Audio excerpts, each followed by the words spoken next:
Welcome to the Cherry Picker, the horror movie podcast where we like to kill people, but not really. I'm your host, Zach Cherry. With me, as always, is my co-host. It's showtime! Eddie of Edward is Truth. And joining us today is our special guest. Of course, this basement. What is it with you people? If it was next door, I wouldn't give a shit. I'm leaning hard now into me doing just lines from other pods you guys have done. Oh, which one was that from? Okay, Scream actor. I'm not guessing. He was in, and it's the only other movie I think that he's been on your pod. Matthew Lillard, 13 Ghosts. Oh, very look good. At you. Very good. I love that. It's like one of my favorite lines of his. Yeah. It's just, you know, like, what the fuck is wrong with you people? That's generally my stance usually. Well, it can be applied to like literally any horror movie. But anyway, yes, Jason, our podcast editor, who, if you remember, joined us for the last Friday the 13th, the final chapter. And since there is another Friday the 13th in December, we are covering Friday the 13th Part V, A New Beginning. You're just poking at them now, aren't you? It's very triggering for people to hear Roman numerals as their letters. But this was released March 22nd, 1985. Believe it or not. Not on a Friday the 13th. Not on a Friday the 13th. Not in the summertime. They were when this one came around, they're just like, let's just throw it in wherever, see how it does. Yeah, nobody cares. Paramount. At this point, they'll show up. Yeah. Well, I mean, and I know they did like one every year, except for like up until 8. I think there was only one year they didn't do one. So if it came out in March, what was the turnaround time for that? Jesus. I don't know. Yeah, because they didn't do 83. Okay. So they did. Okay, so that was 80, they didn't. Yeah, no, 84 was final chapter, and that came out in April, I think. So it was already kind of, I mean, a little closer to summertime. But 84, 85, 86. I don't think that there was a movie in 87, because then 88 was the New Blood, and then 89 was Takes Manhattan. So about 11 months since final chapter. Okay, they released. Yeah, and this one was, put together pretty quickly. Then you could tell sometimes. But normally, I mean, we do this for all of our franchises at the beginning. We kind of give a ranking of what we've covered so far. So we did one for the last Friday the 13th. I don't even know like where it was last time, but just of the ones that we've covered on the podcast so far, which would be parts 1 to 5, and I guess Freddy versus Jason is included in that lot as well. So, So who wants to go first? I'll go. Are you doing the what's the character's name? I don't know. Not Sarah, but she's like, come on, Sarah. Come on, Sarah. Yeah, from 4. From 4. I mean, it's a falsetto, and she spoke in her head voice, so sure, why not? Yeah. From Ivy. I'll do the whole ranking like this. How about that? Please don't. Just sound like Miss Piggy or someone. Okay. Well, Kirby, first I rank. No. Okay. I'll start at the bottom, and we'll just this is the order I think I'd watch them in to make it better for me. I'd start with Friday the 13th Part 3. Even though I like that one, there are worse coming, but of the ones we've watched so far, that's at the bottom so far. Okay. Just above that, I'd put Freddy versus Jason. And then just above that, or after that, I'd watch Friday 4, the final chapter. Then I'd watch the OG Friday. Then I'd watch A New Beginning. And then I'd watch Part 2. So that's my ranking. Who wants to go next? Very good. Guess I'll go. So yeah, I remember last time I was like having trouble like vocalizing about Jason versus Freddy, because Freddy versus Jason, because like I said, it's if we were going by what they were able to do with what they had, I would put dead last, because it's kind of like the bipolar opposite of Jason X, because like with Jason in space as a concept had no right to be even halfway good as Jason X ended up turning out. I mean, because like Jason Takes NASA was like a sketch on the first season of Mad TV, like a couple of years before they even made this. I was like, they're doing this. They made fun of them for doing this, and they're doing it. And actually, I mean, it wasn't bad. But this one, it's like this was like a license to print money, Freddy versus Jason, and they just.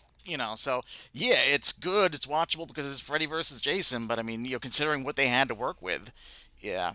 So so I'll go by like which I would like to watch. So at the top would be, I think, I almost say this one now after watching it. Yeah, I'm revisiting it. Every time I revisit it, I kind of like more things about it. I know. I'm still gonna say four, I think, just because I have less problems with it. Like this is kind of like five is kind of like I like it, but it's just aggravating how like it almost was a lot better than it is, and it's like there were like easy things, That's kind of like it's like okay, why did they do that? Which we'll get into. But then after so before New Beginning, then Freddy vs. Jason. 1, 2, and 3. So that was going from best top to bottom. Top to bottom. Best to Okay. worst. Okay. No. Just to be different. Okay. I'll Gotta go be from different. I'll go from worst to best. So Okay. Freddy versus Jason. From you, yes. Part 3. And this is part this is where I start liking them. So Freddy versus Jason, don't care for. Part 3, love. Next would be, I guess, the original. Then part 5, this one. Final chapter, and then part 2 is my favorite. Okay. Yeah. Similar but different. Yeah. Yeah, exactly. And I don't know. Like I really love this movie. This is one that really kind of had a big turnaround on in the last couple of years. So, A lot of people say that. Yeah. Well, because I think that it's interesting that it's always like the 5th chapter, because like we just did Seed of Chucky last week, which leans very heavily into the comedy of it all. And I really liked that. That was the first time I had seen it, and we watched it, and Cecilia and I really liked it. I think might be my favorite now. Oh, wow. We did watch all of them, so we just have to watch the show now. So, but I think I really do like Seed. Yeah. Yeah, it's very interesting because Seed of Chucky really leans into the comedy. Halloween 5 is also a movie that, well, there's horror elements to it. Like the way that I've always perceived it is like, you got to watch it as a comedy and then you'll really appreciate it. So that's how I've always gone into it. And then I just kind of applying that same principle to Friday the 13th Part 5 also made me appreciate it a lot more. So that's kind of where I'm at now, of just seeing this movie. Everything 5. Star Trek 5, whatever the fuck that was. That's the title. Star Trek 5, semicolon, whatever the fuck that was. Was it a V? Yes, it was a Star V. Trek V. V. That's where they go and like Shatner tells off God, What does God need with the starship? Nah, that sounded more like Seinfeld than Shatner. What does God? Yeah. Fun. But yeah, no, I am I think I've said it on the pod many times. I am for the most part, not in every case, but for the most part, I am a Part 5, not even apologist, but an enthusiast. And this movie is absolutely no exception. I love this one, actually, unironically. I do laugh at it, but I feel like it's not made in earnest enough that it doesn't invite the laughter. It feels like Danny Steinman wanted cheap jokes. He planted cheap jokes, and most of them work for me. I felt that way since day one when I first started I think this was the first one that I didn't rent in my teens. So I got it when I bought that little box set, or got that free little box set from Crystal Lake to Manhattan. And I was like, ooh, part 5. I've never seen this one before. I'm going to be so excited. And I watched it and I was like, what the fuck? I think Danny also left the director. It seemed like he let the actors kind of, like, because they all went for it. Everyone in that movie just like went for it. I mean, no matter how small the part. Has said on numerous occasions that there was a lot of improvising. There was nowhere near as much cursing for Ethel in this on the script on the page as she put into it. But she had the crew falling apart, and just, when the crew likes you, you just keep going. So she really went full. The one even the other paramedic, really... I think, had like 2 lines, and they were like, made the most of them. Well, the one moment that really sticks out to me is the I just want to say his name is like Polly or Vinny, whatever the 2 greasers, homosexuals. I don't know what they are. They could have been anything. Vinny and Pete. Okay, cool. Vinny and Pete. Well, the one guy when he comes back to the car and he's just like, let's start the car. He's just like saying random actually, lines. I made a note of that. Come on, douchebag. I actually wrote... I said, I gotta write this down because this is let's see. How did that tune go? Rat-a-tat-tat. Rat-a-tat-tat-tooey. This ain't starting, man. You fucked up again. It ain't starting. I'm gonna kick your ass. Come on now. Come on, everybody. This ain't starting. Come on, motherfucker. Fix the fucking car. And scene. Yeah, I think he says a couple of things, but I think he was not really sing-songing after that. Kind of way, Like he said had a couple other lines, but they were like that was the last part of like where he was kind of like doing like the song stuff, But he was saying, I remember watching I think it was one of the specials, but they talked. The guy was like saying like, or somebody was saying like that he didn't. There was no lines for him, and he was just he sit there. He's trying the car. He's just like coming up. He's like, hey, gotta keep talking. Okay, keep talking. He just keeps saying stuff, and that's how that came to be. It's like and it's glorious. The sage advice of Betty Davis was just not applied to this. The less is more, because I think that maybe I mean, that's the thing. I love the scene for what it is, but just like to be there and shooting that and just like, come on, kid, keep talking. Just fill the void with just random bullshit, as opposed to like, maybe let's just try not talking. But, sure, it is what it was. No, Melanie Kinnaman fell on the other side of it, where she was looking. This was her first movie. She's the one who plays Pam. Mm-hmm. And this was her first movie? Yes. Oh, wow. I looked. She had done 3 guest spots on television shows. She was on Saturday Night Live. She was on General Hospital and Hill Street Blues. She made this movie, and then she only did 7 more projects, and then she stopped acting altogether. But I think she's good in this. But, she was one of the better Final Girls. But she she said that Danny Steinman offered her next to no support, and she says, when you're a young actor, particularly on your first movie, you're looking for someone to kind of like not necessarily hold your hand, but kind of usher you through a little bit when you need it, like give you some feedback at the end. And he offered nothing. He was just kind of like, don't come to me with any questions about your character. She was like, oh, okay, so I'm on my own. She knew that day one. And I think maybe because she had more scenes than the people we've mentioned doing their improvisations. Yeah. Well, she wasn't that could be a big part of it. She was more a legitimate character. Well, this is a director whose like experience before this was all porn films. So I guess because we talked about with Freddy versus Jason, Ronnie Yu not being an actor's director. This sounds more of like a case that it's just like it's like you're doing a porn. What else do you need to know? Yes. It's like, what did you see that the Emma Stone skit recently where she was in the porn thing? Like I don't know if it was like SNL or something, but it was like a whole thing where she was in this gay porn playing the woman, like the wife. So she like, oh, that's right. Yeah, she comes home and she has all these questions about this character, and it's just like, you're the woman. You're inconsequential. Your entire purpose is just to be cheated on. Yes. But she's like summoning the muse of her character. Yeah. I did see that. I don't remember if it was SNL or either. But so that's what I imagined for this director. It's just sort of like, it's what do you need to know? It's Right. everyone's just getting fucked or they're getting killed. It's really I was just take reading that the and do Crystal whatever. Lake Memories chapter on this one, and it seems like there was no in between for how people felt about the director. They either hated him or they liked him. It was like nobody was like, he was all right. He He's inspired fine. passion. He inspired passion.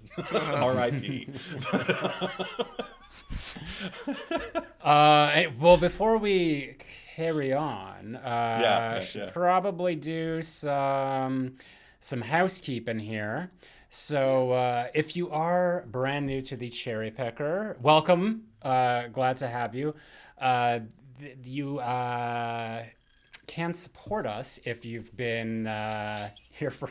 This is like so unprepared. Hey, let's start over. It's not like we've done this hundreds of times before. Welcome to the Cherry Picker. Yeah. If you're brand new to the Cherry Picker, welcome. If you've been here for a while, thank you for returning.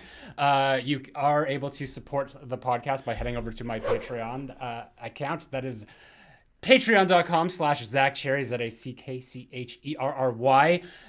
With any support tier, you will get early access to our episodes. And if you are supporting at the Freddy Krueger tier, you'll get access to the Cherry Picker After Dark, which is the monthly bonus episode that we do.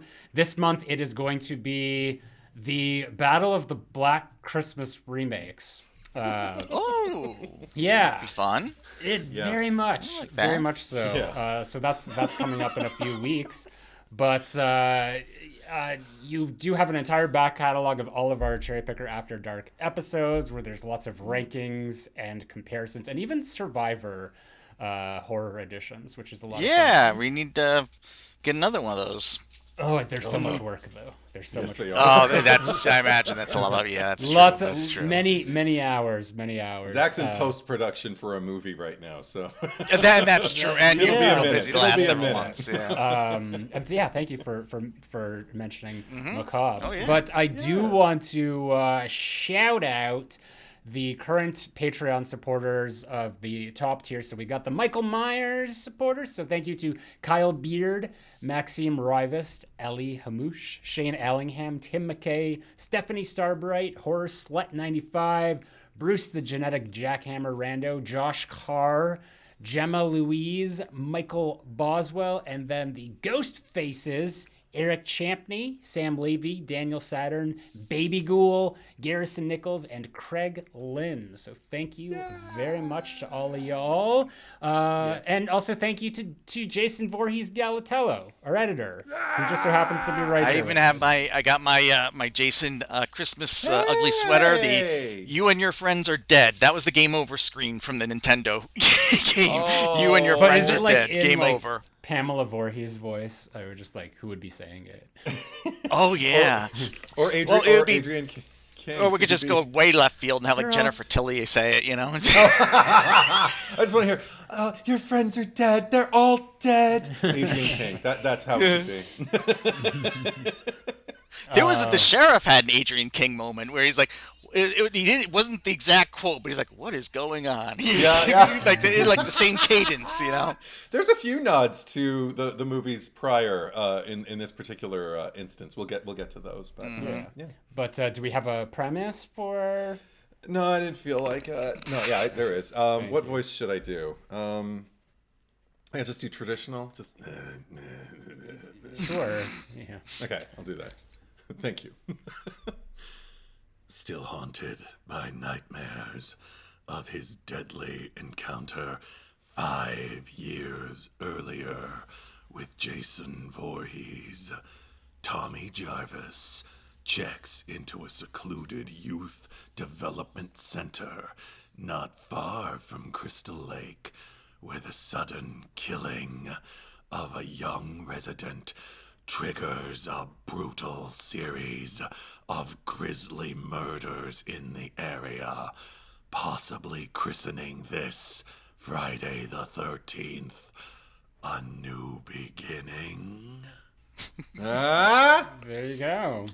Yeah. And just real quick, where can the fine people watch this?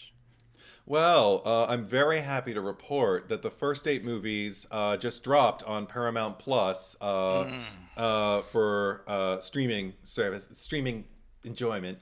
And if you don't want to do the Paramount Plus route, there's individual rental on YouTube or Prime, as per usual.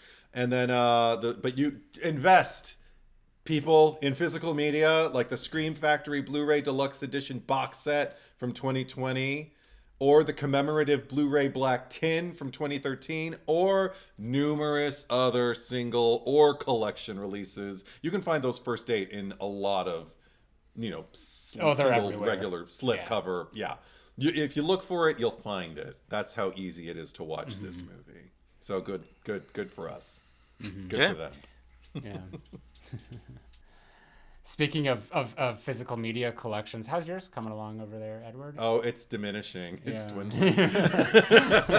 But I want to reinvest because I'm actually heeding some suggestion from you for, I know I don't usually do that, but I'm going to invest in a 4K in 2025. Oh, wow. And start rebuilding a collection off of those. And also, accumulating some other like Blu-rays and whatnot, but we'll see. I'm interested. I feel like 4K's been around long enough that it's here to stay for a while, and I won't end up like with an HD, a library of red HD discs going like what, So there was also, do you remember the PSP movies? Oh yeah. Like Oh God. Yeah.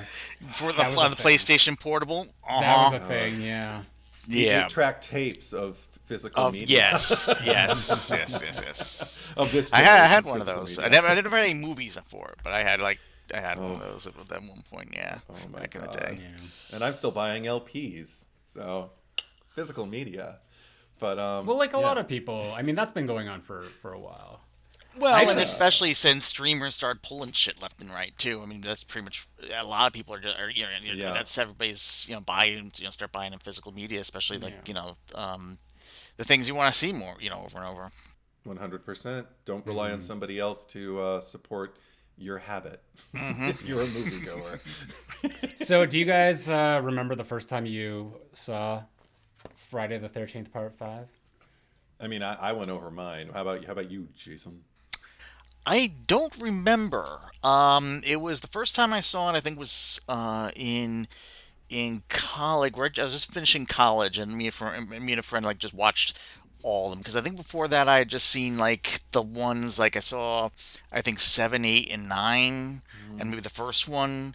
But then we just kind of like we just kind of in a week's time we just went through, hung out, watched all of them. So, and yeah, the again, back then it was my least favorite of all of them. And the thing, I don't know if I don't remember how I felt about it back then, but I don't think it was an issue that it wasn't real Jason. I think it was just an issue of the way that played out, I think. But now after, like, when I watched it, kind of like I watched it very shortly before we did the last one, and then because I'd watched 4, I figured to watch 5, and then I watched this one again. But yeah, I've each time I watch it, I kind of appreciate more about it. Nice. Yeah. How about you, Zach? That's fair. Well, yeah, because I just, as I've said every time we do these, like, I started watching them, like, I would just rent the VHSs, probably, like, I was about 14. So it's just one after the other. And when I got to this one, this is where it just, like, the shift started for me, which it doesn't, now the shift happens elsewhere, but this is the one that I was just kind of like, oh, fuck this. And I don't know if it's because it wasn't Jason. And I agree with Jason that it was more of just like the execution of how it was handled. Because this one is more of a mystery, like the way that it's presented. Mm-hmm. But the way the first one was. But not a very like deftly executed mystery. Yes. And especially when you go back and watch it, and there's just like all the like, oh, did you say something, Roy? And just like just Roy looking suspicious the whole time, and the whole like Scooby-Doo of it all, of just like, oh, it was Old Man Burns, you know. I wish it was more like that, actually, because like I wish like I remember Robot Chicken did like the Scooby-Doo meets Jason Voorhees, and she unmasked Jason Voorhees like doubloons in the bottom of the lake, you know. And that's what he was, you know, like it was always about like treasure or something like that. But like that actually would have made sense if it was the mayor, the sheriff, one of the doctors, and it was like they were doing like the Lex Luthor gambit, where they want to buy up all the realty around the lake, you know, cheap condos on it. So bring Jason back, you know, because otherwise, why did he even bother dressing up as Jason? He wasn't leaving witnesses. He wasn't planning on, you know, the reason for him to be Jason didn't fit his motive. You know, like it didn't matter whether people thought Jason was alive or not. He was just killing people. Also, the fact that once we find out who he is and why he's doing what he's doing in quotes, the man who killed his son got away. He's the one guy he didn't kill. Yeah, he didn't kill him. maybe the plan was wipe them all out so that there's such a scene that the police precinct, you know, obviously is a small town vibe from Crystal Lake. So like all of the police, or most of them, are gone, you know, have left the station. So it's maybe there's like one, maybe two officers you have to take out in order to get to him after all the bodies. And he's a paramedic. He works with all these people. He would have been able to get in, get them to lower their guard. He would have been able to come in. I mean, even if they want to show somebody running into the police station and show all the dead bodies, and then there's Vic in the cell, you know, it just, it's weird because they're like, I was like looking at the way characters are, the screen time characters get, like, the cops were in, I think, 3 or 4 scenes, and then they just kind of disappeared from the movie till like the very end. And meanwhile, like the Billy had like 2 lines at the very beginning. You don't see him again till like 2/3 of the way through the movie, and then they have the whole thing with him in the diner. And I loved the way the actor did it. I mean, he did a lot with that. But I almost wish he was one of the cops. They had him, that actor, as one of the cops, and he could have been like, you know, doing the dispatcher or something like that in the room, and they could, you know, because it seemed like the whole reason for that was to get it's showtime, you know. Well, it's almost like the movie is a series of vignettes in a way. I was thinking exactly the same thing. These just random things and like piecing them together, and it's almost like little movies within the movie. It feels like you're flipping through channels on the TV, because like when you get to the Ethel and Junior part, like this is a completely different movie that they're in, you know. No, totally. Well, also, like, I felt like watching Billy and Lana, and then later with Demon and Anita, like, we're watching couples. It does feel like a porn. Again, it feels like instead of the cum shot, there's a kill shot, and because Tom Savini is not a part of this crew, the kill shots aren't always really that satisfying. But what I find enjoyable is the path there. Because I honestly, I could watch a whole movie surrounding Lana and Billy. I find them that entertaining. Yeah, they were entertaining, definitely. Surrounding Demon and Anita. Yeah. And that's the thing; they were all entertaining. It's just as far as the story, they just were.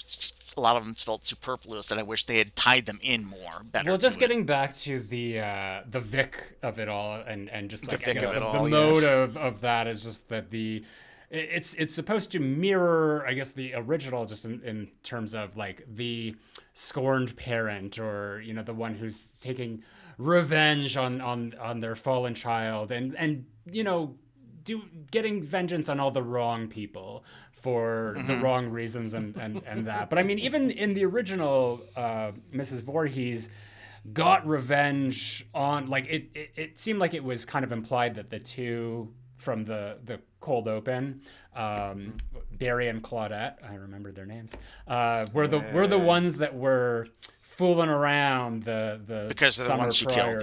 Yeah, but then it's just like she kept going on, like, just, you know, had this bloodlust. Or like you had mentioned at one point, Edward, is that there's something supernatural going on, in a sense of just like what resurrects people or brings them back, or you know, maybe there is something in the water that is possessing these parents to do these things. I'm just glad that we never got like a Joey resurrection, where just like every movie after this would have just been, now Joey is resurrected as Jason.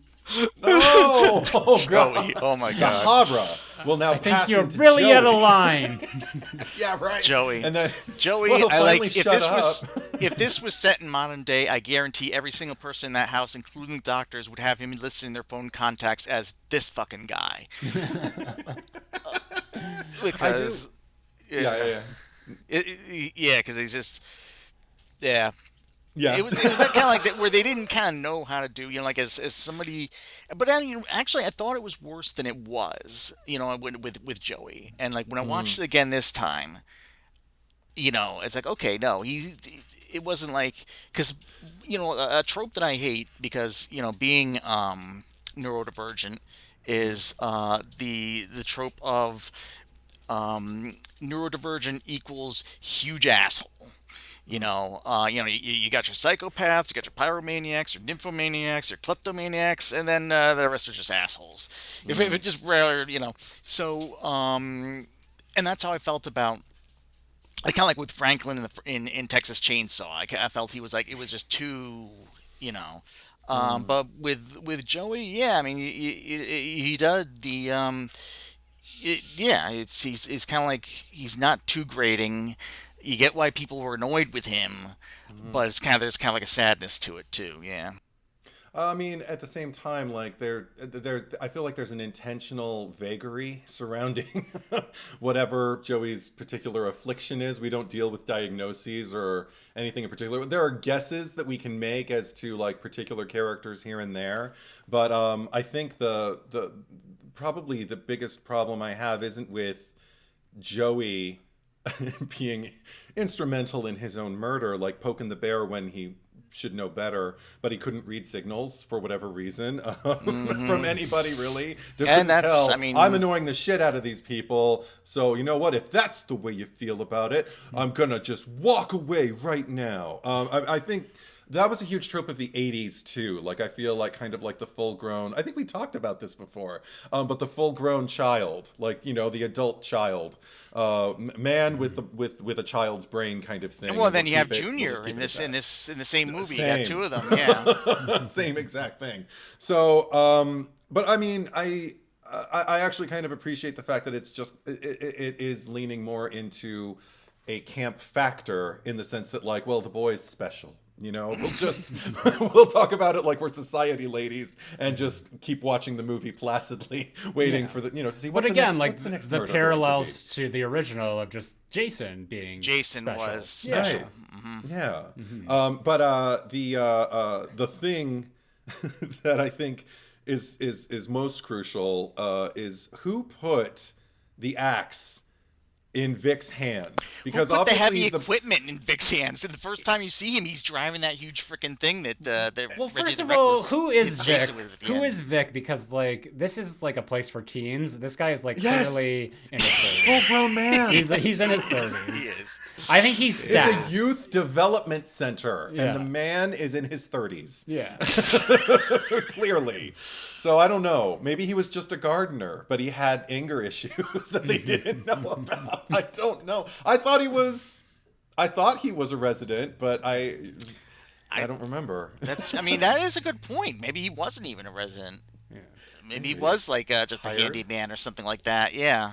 There's just a lot of random characters, like the vagrant or whatever you want to call him, that is like creeping outside of Ethel and Junior's that American Bill Nighy, yeah, that she puts to work. This almost feels like there's just too many actors in this movie, because a lot of people do kind of like have the same archetypes. Like you already mentioned, how Junior and Joey are similar. Even that other kid, the stutterer, is like similar Jake. to Joey as well. Yeah. Jake, yeah. So there's. I just, really like, liked that's one thing. I mean, maybe it's just because I could relate, but like, I liked that they were each kind of, again, like Joey was probably like the most like extreme, but like the rest of them, you could see that they were having trouble. That there was something, with Jake and Robin and, and Violet, just weird, but you could also kind of see her, that she could be like in the ward or something like that, walking around. I said I was sorry. But then, of course, you have, and it's so funny because you have like Tina and Eddie.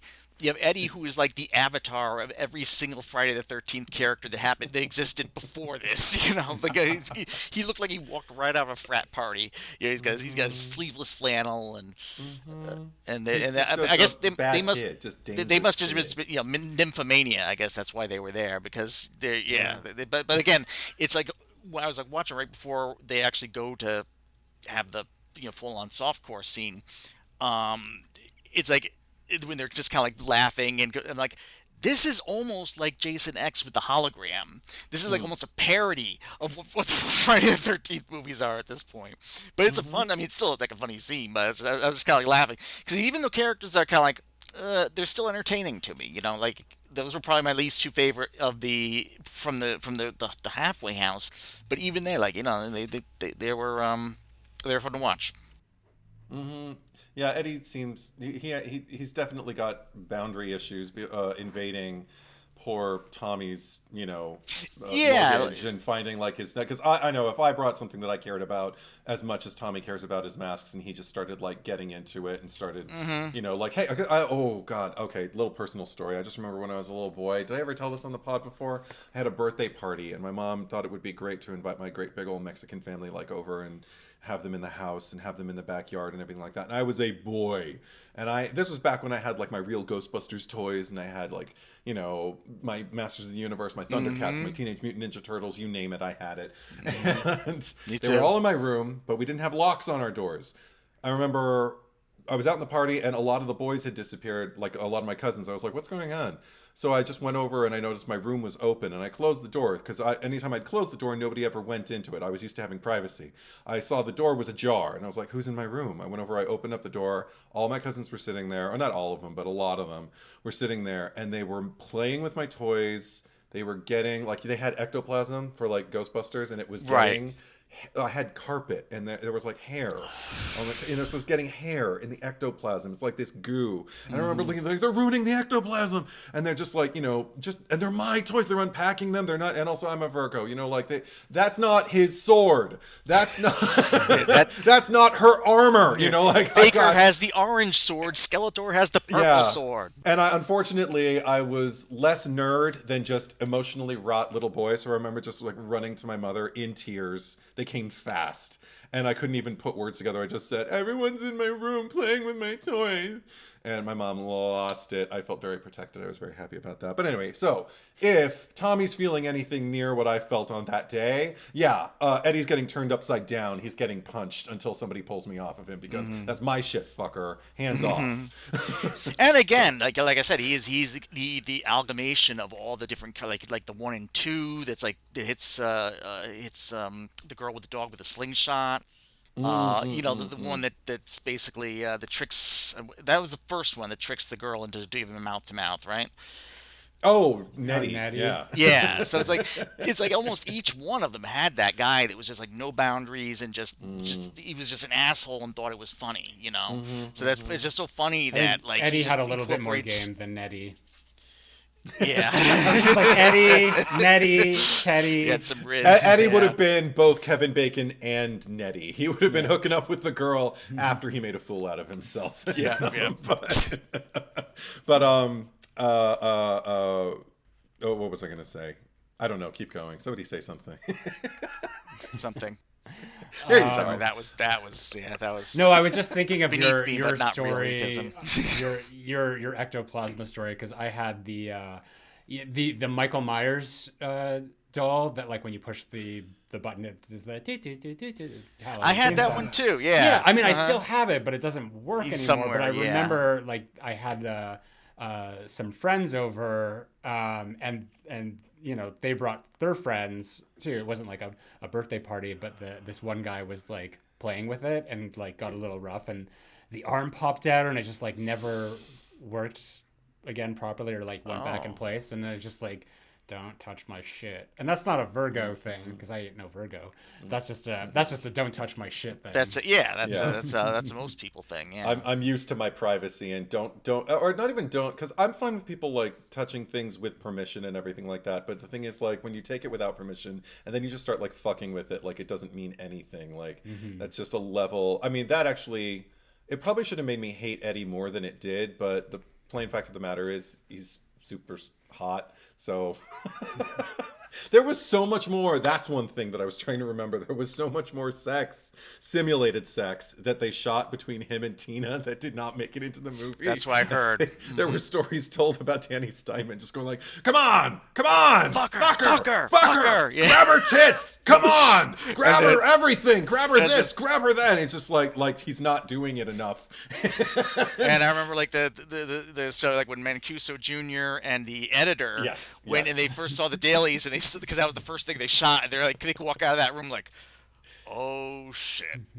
Yeah, and what the fuck did we just see? The editor asked Mancuso, like, what do I do with this? And Mancuso said, make it look like a Pepsi commercial. Yep. In other words, extricate all of the eroticism. And what it ended up doing was making it look like Eddie is, the way he put it, quick draw McGraw.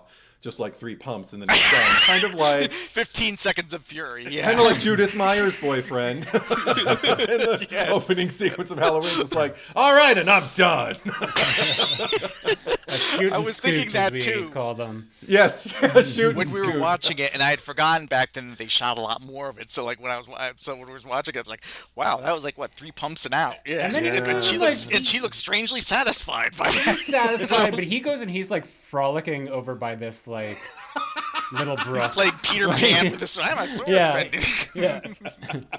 He's just really self-satisfied. Like he's just like, you know, like, oh, everything. Look how great everything is. Nature.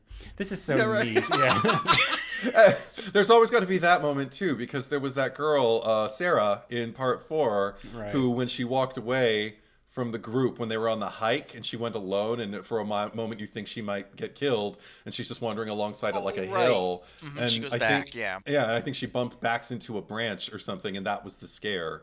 But there was no scare. Like that was really dark, you know, like they turned back and all of a sudden it was like she was Snow White in the, you know, mystical forest, and everything was coming alive to haunt her. This was just like a serene, like you said, a Pepsi commercial. It was just like a serene day at the park.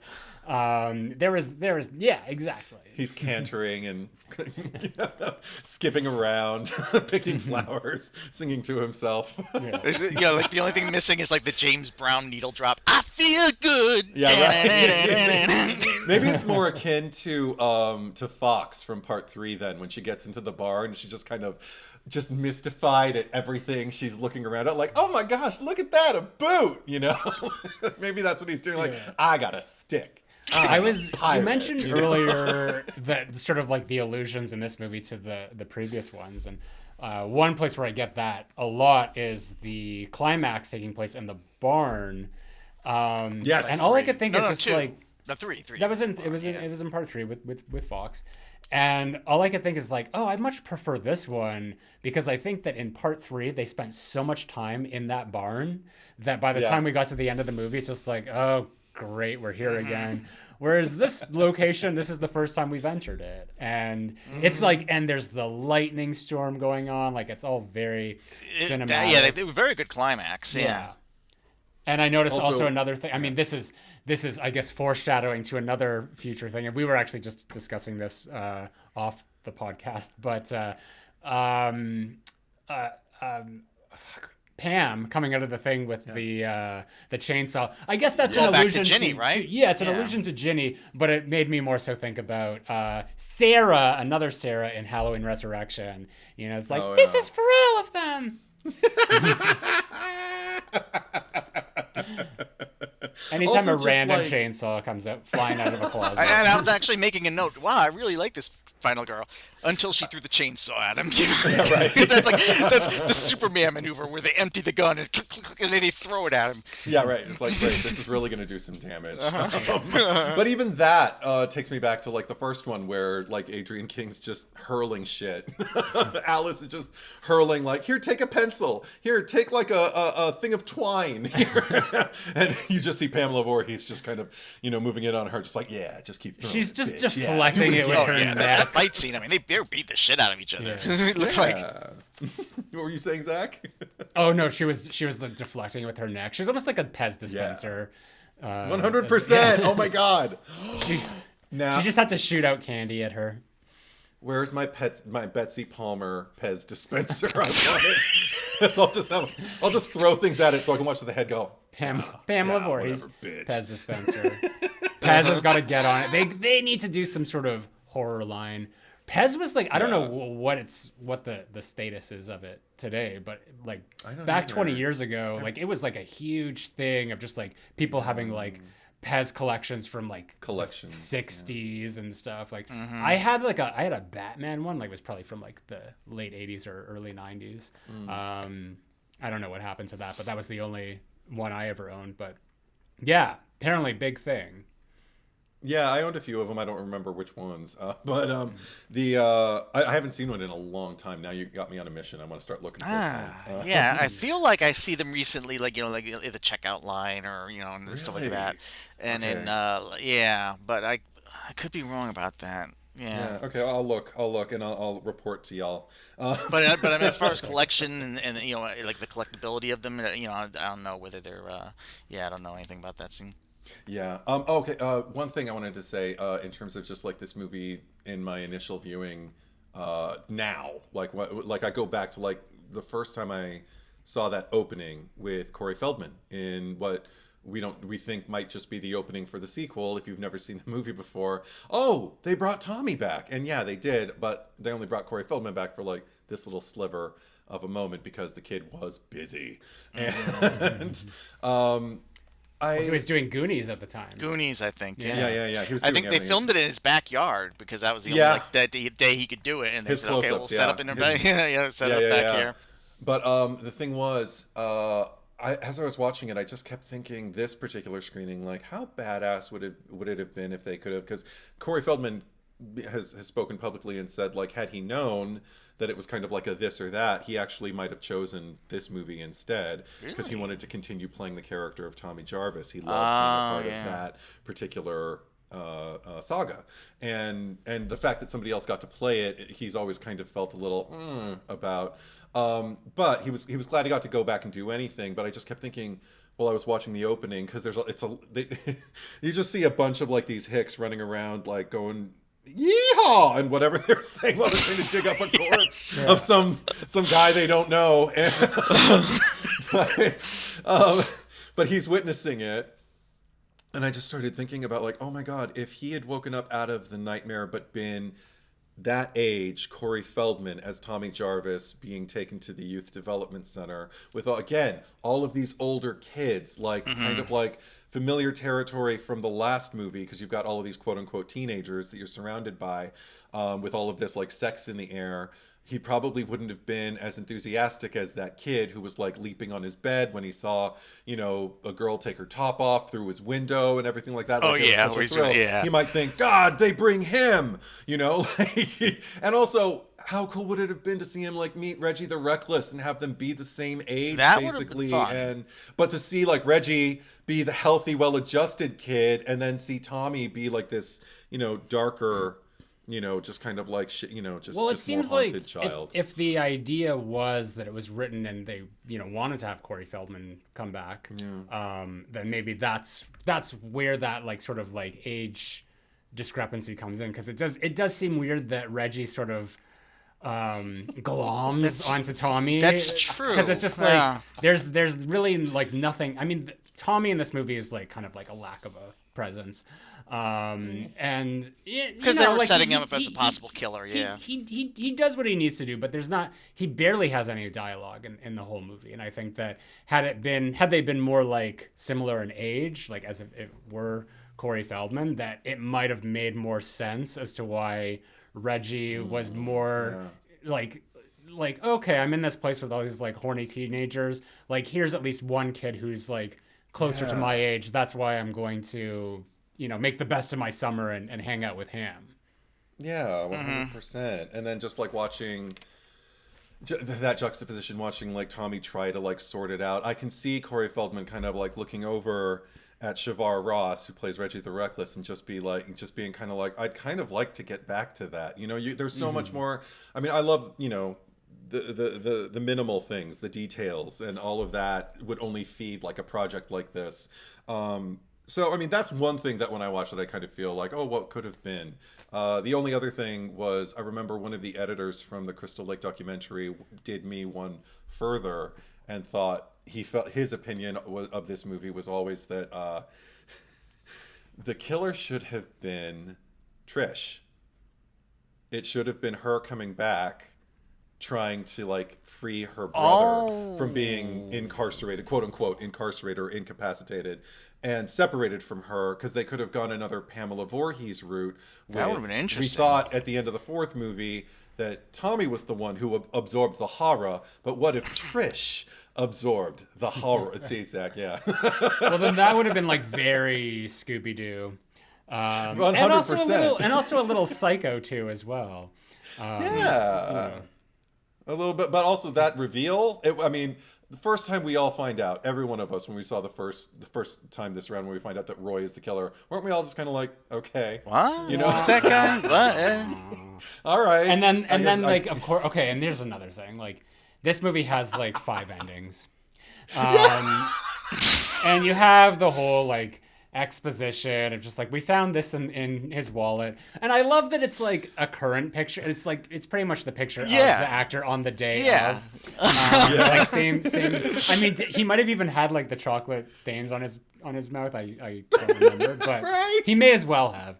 And it's just the whole explanation of just like, well, why didn't you just like take care of, like, why did you allow the situation to become this, where he was staying in this home? Like, if you really cared about him that much, get him out of there, whatever the reason is. But it almost feels like the actor is actually, the way he's delivering his lines, those lines, it's almost like he's apologetic at how fucking stupid it sounds. Yeah. Oh yeah, for sure. And then we go into like the dream sequences, and it's like at that point it's just like they're trying so hard to make Tommy the killer or a killer, or just like, I guess, continue the story in whatever direction that it was going to take next. And it just felt like the movie didn't really do him any favors, in terms of the character. And that's why, like, it would have been nice if there was that continuity of Corey Feldman coming back, and they could have actually gone somewhere, rather than just having this like, well, it's like fake out. Like, is he going to be a killer? Maybe he wasn't this killer, but he might be another one.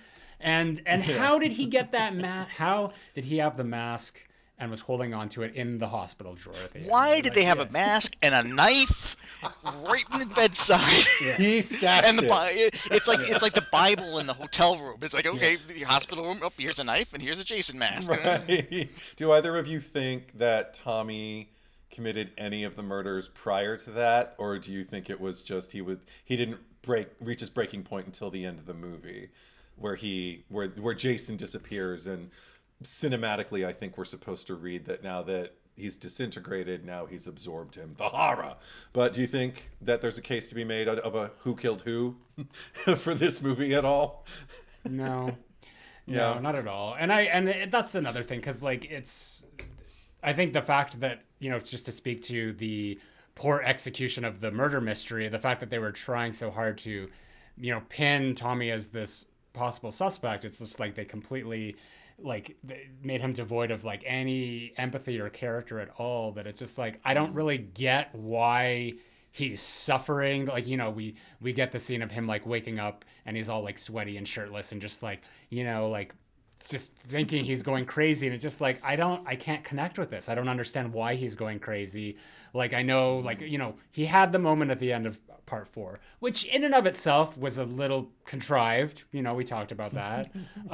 So just sort of like carrying that over and not really doing anything to vindicate it or embellish it in any other way, other than to just like show that he's having visions. Like it doesn't justify the scene at the end of him needing to become Jason. Like it doesn't make sense. It feels like it's just them repeating the same beat from the last movie.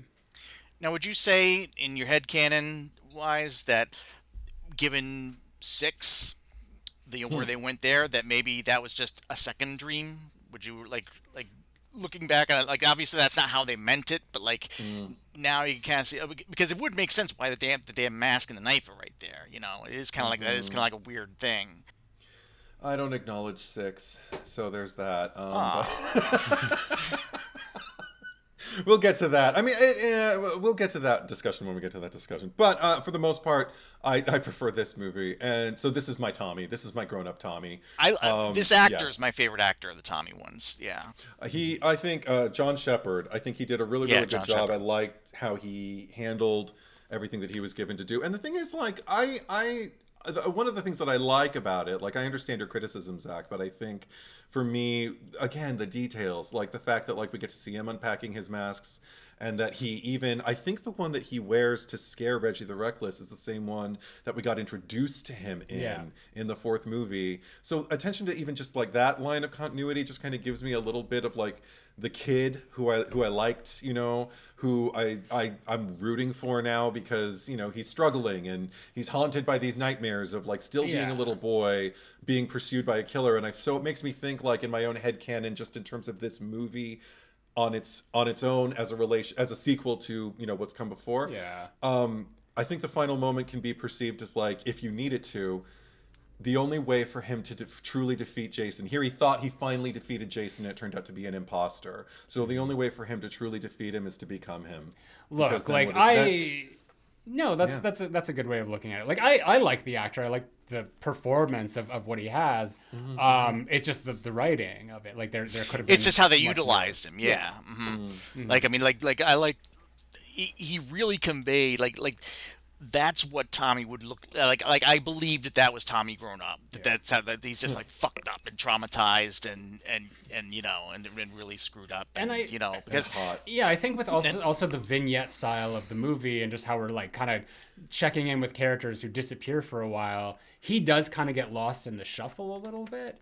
So that's another aspect of it. It's just like we're not like continuously there isn't really one character who we're like straddled to for this entire time, like, you know, like at least like how it could be conceived as like Alice or Ginny or, you know, whoever even Tommy in the last movie, Tommy and Trish. Like here it's just sort of like it's whoever it is in the scene that we're seeing. So that's kind of like the disconnect for me, because even like Pam, I'm not really fully like she's just a character in the movie. She's not the eyes through which we're seeing the movie. Until you get into the final act, it's really not her movie. Yeah.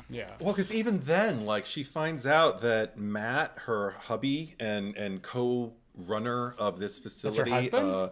His is it or her? I mean, there's a romance obviously between the two of them. And her reaction. I didn't catch that. I thought there was. Her reaction when she saw him dead, I thought was no. Yeah, this is okay. So for anyone, maybe it's also because they seem to be talking like the way parents do. Like I got like after he met Tommy for the first time, because don't they have the same name? Look. This has been a recurring thing with you, sorry. Edward, where you think that any two straight people you're shipping them. You're just like they automatically have to be a couple. It's not my fault. I've been conditioned by society. By Hollywood, yes. I always thought they were until now. So here's the thing. You are watching in real time, folks. They're both like the adults there. Right. I mean, there's also like Reggie's grandfather, who's significantly older, but they're the two adults who are closest in age. I mean, I guess we're not counting Vic because we don't know what the fuck his he's playing younger. But I also got because they're the authority figures, like, and because they both care about what they do. Like, I got a vibe in their exchange after they met Tommy for the first time. it was almost akin to the foster parents in Child's Play 2, where she's like, where she's like, so what do you think? He's like, I'll get used to him. Only they're much nicer in this movie. Yeah. But so I got a couple vibe from them, but I'm probably wrong. I feel like they care about the people a lot more than the Child's Play fosters cared about. 100%. Yeah. But the thing is, when Pam finally does discover that her now I realize coworker Matthew has been taken out, like she's crushed. Like Melanie Kinnaman does a good job, like kind of like going, oh no, or whatever she does when she sees him. But for me, I'm just kind of like, oh, that's sad. I think it's just I'm not feeling her pain because I didn't get to know him and I barely know her. I'm just rooting for her because, well, she's going through something rough right now, She's sort of like becomes the audience avatar. But I guess I understand your shipment of the two, because I mean, like, they are kind of like the de facto parental figures. It would make sense. And like when we first see them together, like they both seem very comfortable. And I don't think that they're comfortable with each other. They're just comfortable. Like, it's just a very relaxed vibe that they're going for at this place. Because he's like, sitting all casually in his chair. She's like sitting right next to him on the desk. So like the body language is very much like, yeah, we're like the cool parents, but I don't think that they're necessarily together. Very grassroots, not so much. They're definitely not like a state-funded like institution, and they even say as much when they're meeting Tommy. I was like, oh, okay, so this is kind of like we depend on donations and from the interaction with the police too, I kind of get that too. Yeah. What would have been interesting is if we found out that Jason had gone to Pinehurst back in the day. Oh my God, that would have been amazing. That would have been a good, yeah.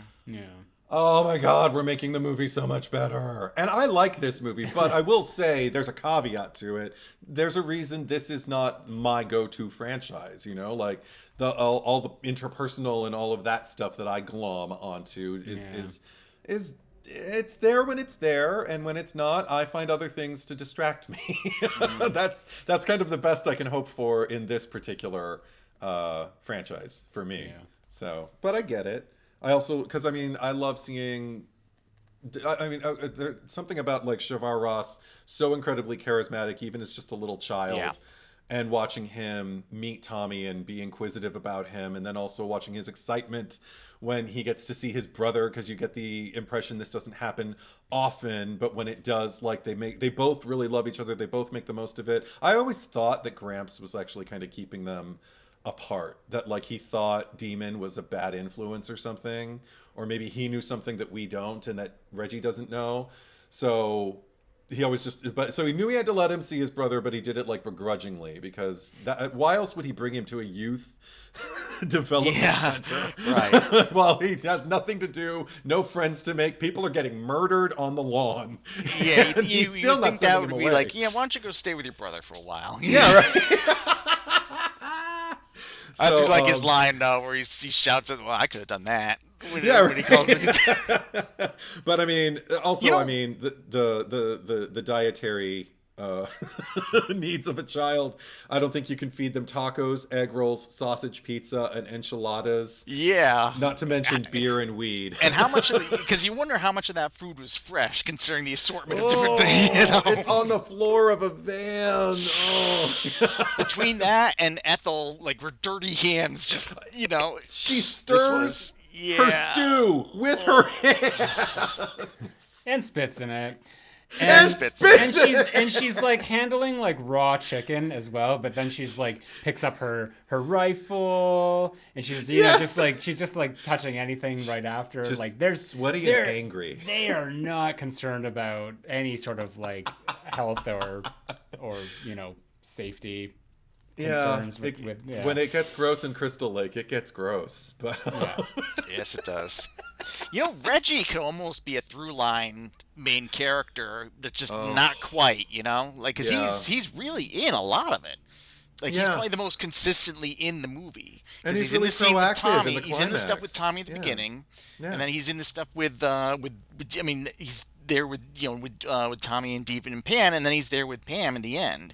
He's pretty like the only character that doesn't like kind of go away for a while. Yeah, I would have been happy if we could have followed Reggie.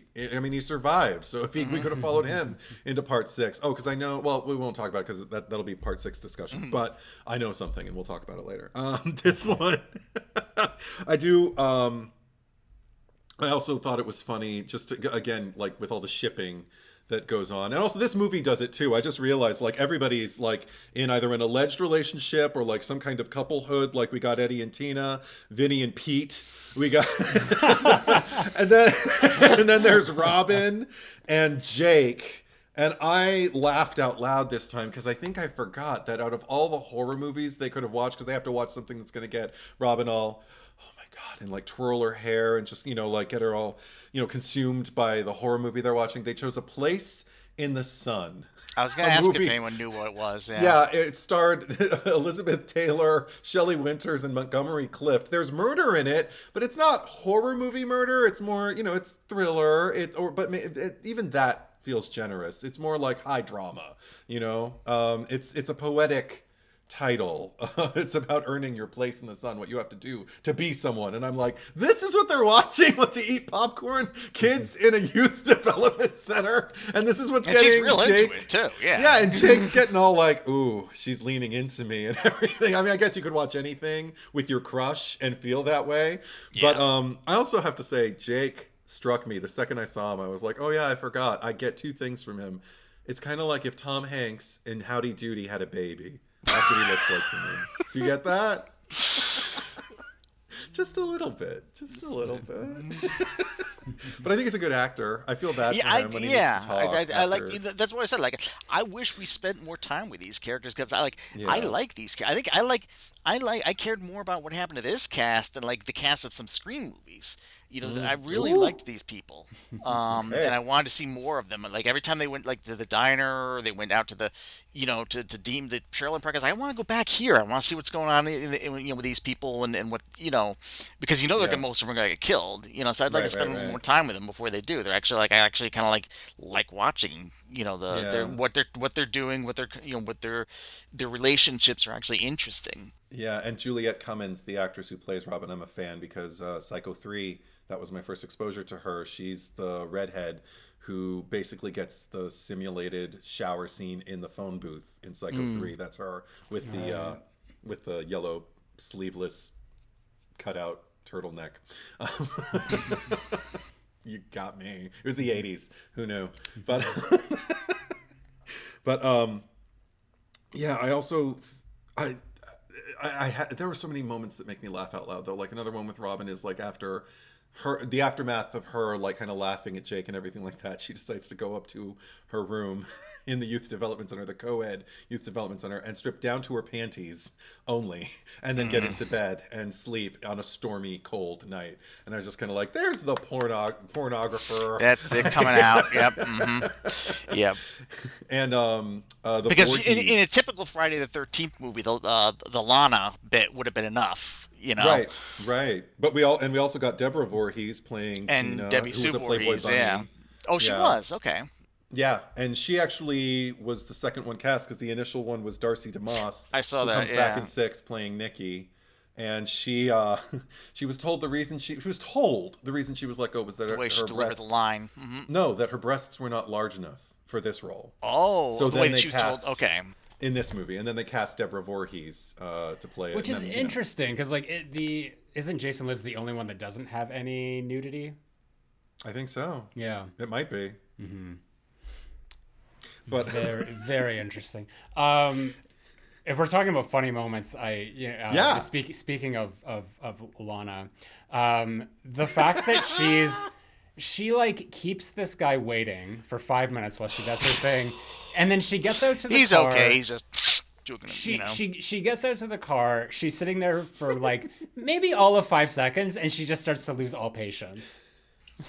Yes. Well, because it's the line is, I love it because like he's sitting there, he's doing the after he has the cocaine, and then I think he was another one where they basically didn't give him any direction. They just said, "Yeah, dude." And he was just like, "All right." He just goes, "One away we go." But She runs out, looks inside the car, and then looks out to the camera and just goes, Billy! It's so quintessential 80s slasher movie, and then gets in the car. Billy, what are you doing? I'm cold! I just think, even her little improvisation when she's putting her lips on, just kind of like, I think I might be in love with him, but I don't know. Maybe I am, but maybe he's just really sexy. I don't know. It's basically we're back in. If this were American Idol, I think don't fucking start, gotta kick your ass would get my vote. Well, we're back in like Halloween 1978 with Oh Paul, I gave you all no keys. And then, of course, there's Laurie's like, I wish I had you on my own. Yes. So just John Carpenter, just make something up. Just do it. And then, you know? yeah. And then, well, then there's my favorite musical moment of the movie, which is, it's two things. Anita is singing. I wonder if it's what I'm thinking. Ooh, baby. Oh, yeah. Hey, baby. Yeah, baby. Hey, baby. Very, beautiful and just kind of like, loose. But then Demon's in there. The continuity. Nobody had the eye on the continuity going. They're singing at a different pace because he's like, ooh, baby, ooh, baby, ooh, baby, ooh, baby. And then come back, ooh, baby.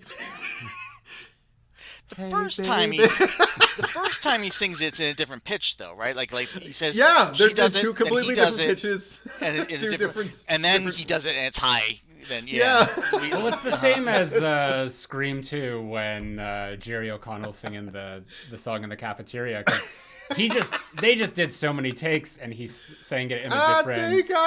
Yeah, every time, and they just stitched it together that it's just all over the place.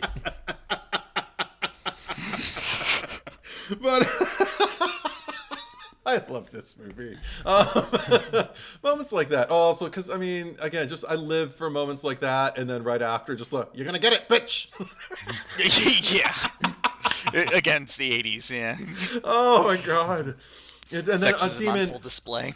And this is another case of, like, when you cast it correctly, the right actor can do anything because Demon, played by Miguel A. Nunez, Jr., Joanna Man or something like that. I think he was yeah. He's sitting in there, and immediately he starts to get legitimately scared. And then once he sees that she's dead, that Anita's dead, goes back and sits there, and the things are coming through, and he's scared because he doesn't want to get cut. And I think his fear really ropes me in. I'm like, oh my God, I don't want to see him get hurt. I like this guy.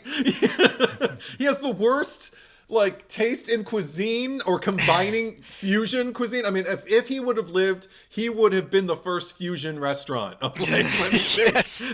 Mexican, yes. Italian, Asian cuisines, and just throw them all together. Look, it is a pizza enchilada egg roll, but it would have been a we don't food get truck, though. He would have Or founded just a corral. van. It would have been a food truck. That's how he should have come back. He should have survived and come back in a new movie in a food truck. Yeah, I really like Demon's character and the performance. Yeah. Again, it's like with a lot of these other characters, I wish he was just tied to the story more. Yeah, 100%. I feel like if they 100%. ever do a David Gordon Green-esque reboot of Friday the 13th, there'll be all the how there's all the Easter eggs. There'll be a food truck that goes by. It's like Demons Fusions. Or Demons. Yep. See, that I would actually appreciate in this saga, yeah. But also, we have, just to tie more, speaking of fusion, Violet, the actress's name is Tiffany Helm, but she's the daughter of Brooke Bundy. I think we mentioned it in the Nightmare of who? Discussion, the movies that Brooke Bundy's in, as Kristen's mom. Andale. She's the daughter of. I didn't know that. Actress. Yes, her real life daughter is Violet, the one who does the dun dun dun dun dun dun robot and everything. And is that being filmed in reverse? No. Filmed and then put in reverse? She really danced like that in clubs. Yeah. Okay, and it wasn't sped up or anything or slowed down and then put back to normal pace because there's something about it that looks so unnatural.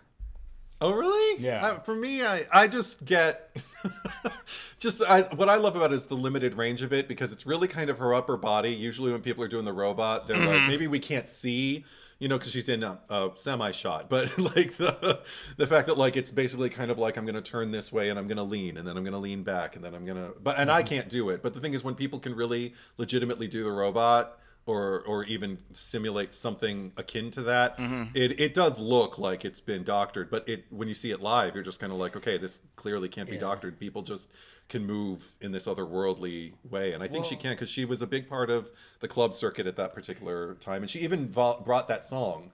Because I like bring that a song song, you can His dance Eyes, to. yeah. I some looked that up. Australian band, It's I don't remember who. Pseudo Echo. I'd never heard of them, but they have like a Okay, couple albums, yeah. Some Aussie band. But Well, what I that love song was most catchy. about her dance is just like how unenthusiastic she appears in the face. It's like she's just like doing homework. It's like, this is a chore for her. I can't talk like, to sorry you, Jake, guys, I'm not done. I gotta do my nightly robot dance. Like, But when you're a kid, like, aren't those your priorities? Especially if you're not home, you're in some kind of like facility and you have to like make your own fun, I guess, because I guess like that's the face that like whenever anyone types like LOL or LMAO, and that's just like how they actually look. And you just see them. I'm having such a great time, but you couldn't tell by looking at me. I'm bummed though, because Violet's kill was also one of the ones that got censored like heavily, because originally I don't know if it was a machete or an axe or what he used In the crotch, but Jason got her in the crotch. You can see photos of her with a full prosthetic over her jeans. And she looked fine with it. She looked like she was just chilling with a big smile on her face, leaning in between takes. That picture's in the book that I was just reading. And it had to get pulled, completely pulled, and that happened to a lot. Actually, interestingly enough, we talked about the editing of that sex scene between Eddie and Tina, but the thing was, they put in even more gore. Danny Steinman wanted to go hard with the gore as much as he could. So then the MPAA would go after him for that. And then he'd say, well, then obviously I need to put more filler in here. I need to put more of something for the kids to watch. What if I put more sex? And they said, okay. So it doesn't strike me as really all that explicit a movie. But apparently that's what he fought for, was the gratuitous nudity, I guess. Is when I always kind of thought of this one as one of the the more violent, gory ones, and then when I watched it, then it's like I was looking, getting ready to taking notes and stuff like that, getting ready to do the pod. I'm looking, it's like, wow, okay, there's not a lot of practical, there's not even the eye popping in 3. There's not, it's very, but they do. It's edited and filmed. The kills are edited and filmed in a way where they really get a lot of mileage out of what they actually do. Especially the tree one where he's twisting and thing, just like the sound effects and everything like that, and the way it's filmed. It's just like you really don't see much. I mean, I think they do maybe a little prosthetic on the actor's nose. Right. It's really left up to the imagination. That whole most of that kill, that's one of the better kills. Except for the fact that the continuity of the the continuity has it stick is twisted 2 being ways. turned. There's 2 shots of it going, I think, clockwise, and then the final kill shot is it going counterclockwise. I didn't even notice that. Yeah. Oh, it's big as life. But that's it. Like, I mean, again, there are a lot of little things that just kind of make me smile. I like that at the very end, when we first get introduced to the hospital, there's a nurse who has heavily painted nails that she is filing. That I'm like, that's not how that works. You're gonna chip away the paint. You're gonna ruin everything. But it's a movie. She's supposed to. Danny Simon's just like, I just need a nurse with really, really sexy nails just to be sitting there, filing them like women do. And it's like, no, that's not how it works. And she was so bothered too. God damn these patients in the hospital. Yeah, all these fucking dead kids, whatever. But I feel like, because also, I mean, the biggest continuity error is, of course, the Pam sweater, the pink sweater that I was looking for that because you mentioned it in the last one, but by the time I remembered to look for it, I think it must have been after that happened. Yeah. It's worth revisiting the movie for. Go back because I remember last in the final chapter when we were talking about the mystery of Trish's pants. Right. We were talking about the sweater. Because it's not like it's there and then it's gone. It's like there and it's gone, and then it's there and then it's gone again, and then it's there, and then it's just it's one of those things where you can't wait to turn the corner and, and laugh again. But I think ultimately. I remember seeing Pam when she was with Reggie, when she finally found him. I was like, I think I got more worked up this time than I ever had before for her to be like, oh, she found Reggie, good. Like, now that she knows the dead, there's danger. I love it when people believe, the person. So I love that he has somebody to kind of protect him. And I swear to God, I caught that the second Jason came into her purview, they started to run and he wasn't moving fast enough, and I saw her push him. And that's when he fell on the floor. So they're wasting time with her trying to collect this poor kid that she nearly trampled. But now, because she's a good person, she's going to help him up. And I'm like, you pushed him, bitch.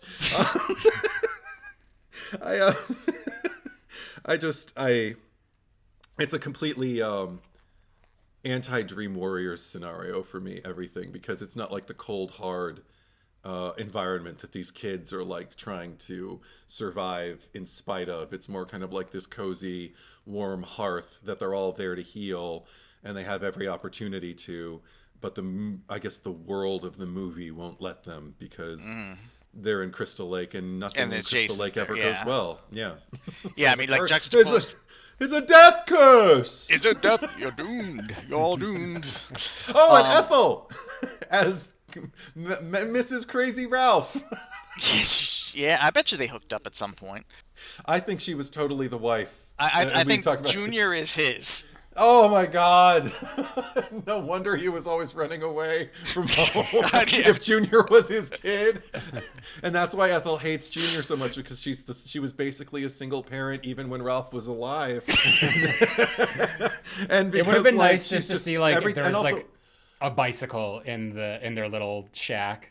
Just to tie it back to the bicycle and his little fisherman's hat. Yeah.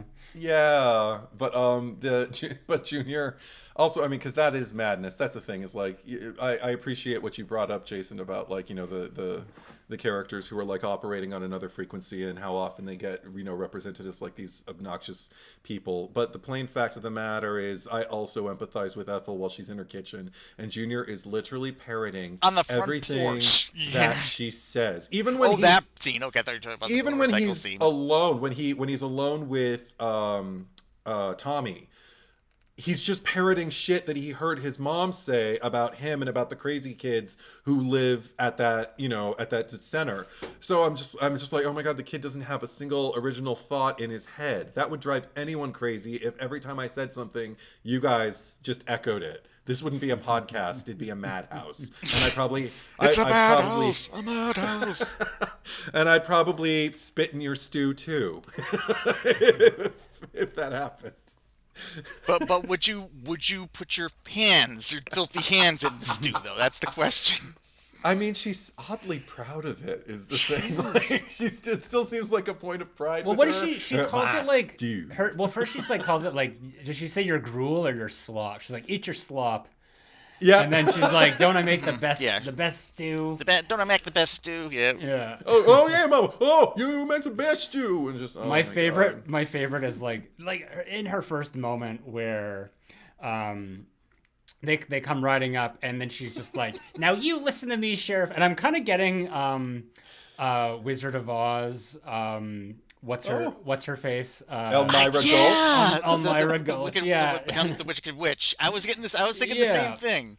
But there's this moment where when he first starts going on, and she turns around and she just has this look of like disdain. She doesn't say anything, but she's just sort of like, it's already like, it's in the eyes, like keep it down. And then it's not until the second time she turns back and she's like, would you shut the fuck up? Yes. And also her like piggy sounds when she's chopping up the chicken. Again, completely volunteered Yeah. by Carol Locatell, who I had a few acting classes with. She was such Oh, a yeah? jewel. Yeah, back in the yeah. day when I was still auditioning and everything. She was in my class. We studied Meisner. We did the repetition exercise. I went to her place a few times so we could just repeat off of each other. Oh my God, was she ever such a sweetie, just such an absolute treasure. And RIP to her too. Did you talk to her about this role? No, because I didn't put it together. Because when that was I her. met her, she was this elegant, white-haired, soft-spoken, really talented actress.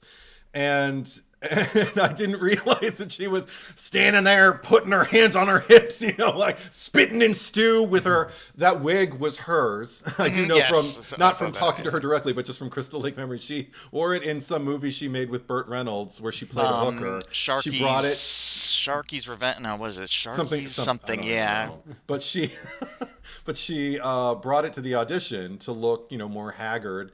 And they liked it so much. She was like, "Oh, well, you can get me a wig." And they're like, No, we want that wig. You bring that smelly old sweaty thing from the 80s. Or not, it was still the 80s, but from years ago in another movie that hasn't been washed, and don't wash it. She was like, "Oh, all right." So she did, and she didn't. She did bring it, and she didn't wash it, and it makes her look she's such a lovely woman. Like, I don't see her in Ethel at all, but I do looked see like an she was having a actress lot of living. fun with that role. Yes, Yeah, she was absolutely. living, and I just wish there could have been footage of her and Crazy Ralph. I don't know what those exchanges would have been like. I don't know what that wedding would have looked like, but in my head canon, they're married. They were married, and the guy performing the service was the guy with the eyeball in Yeah! Whatever happened to him? He didn't get killed, right? No, he was He just did the one one movie? scene. He's just that one scene at the beginning, yeah. I mean, he might have just. I think they realized that because they essentially did like the Jamie Kennedy to Crazy Ralph in Friday the 13th Part 2, where they're like, shit. Yeah, now we don't have him. They could have had a videotape in this movie where warn the others. They Ethel- didn't believe me. Yeah. Which one does he come back to do the opening narration? Is it seven. 7 or 8? 7? That's 7, yeah. Yeah. The actor comes back and he does the narration. But yeah, just like Ethel has like a videotape of Ralph. It's like, you're all doomed, and if you're watching this, it's because I was doomed too. And if it was for Part 3, then I've only been dead a day or two. But you're doomed. You're all doomed.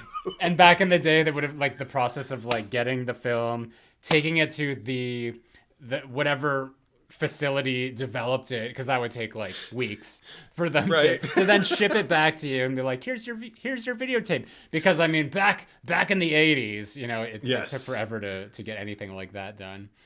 The age of analog. Yeah. God, those were the days. It's like I've only been dead a day, but somehow you got this in record time. I love you attempting the little floaty. I've only been dead a day. Never come back again. Just what he said before, but we need it. We deserve it. And they just replay the tape in each subsequent sequel. Yeah. I would appreciate that, yeah. Yeah, if it was like a legacy sequel, they just like...